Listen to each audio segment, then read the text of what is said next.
Bullet రైళ్ల విషయంలో Japan first starting అది.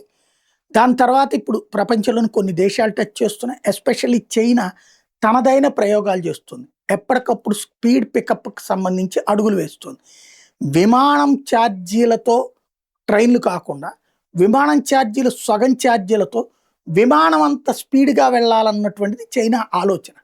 ఎందుకంటే వీళ్ళ ఇండస్ట్రీసు, వీళ్ళకి సంబంధించినటువంటి వ్యాపారాలు ఇవన్నీ ఊర్లకి అవతల ఎక్కడో పెట్టారు. అవి సెపరేట్ సిటీస్.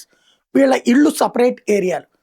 అలాంటి చోటకి వెళ్ళడానికంటే లైక్ ఇప్పటికి మనకి బ్రిటన్ గాని ఇట్లాంటి చోట్ల కూడా అంతే. రోడ్డు వెళ్ళిపోతారు కిలోమీటర్ల కొద్దీ 100 కిలోమీటర్లు, 200 కిలోమీటర్లు, 300 కిలోమీటర్లు. ఆ రోడ్లు బావుంటాయి అట్లాగా. వీళ్ళు ట్రైన్స్‌ని ఆ రూట్‌లో చేసుకున్నారు. ఇప్పుడు తాజాగా 800 కిలోమీటర్ల వేగంతో, గంటకి 800 కిలోమీటర్ల వేగంతో ప్రయాణించే బుల్లెట్ రైలు కన్ఫర్మ్ అయింది. తాజా టెస్ట్‌లో సక్సెస్ అయింది.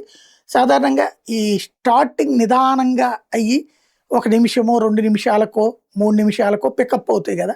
ఇది 0.5 సెకండ్స్‌లోనే ఏకంగా 800 కిలోమీటర్స్ రీచ్ అయిందట.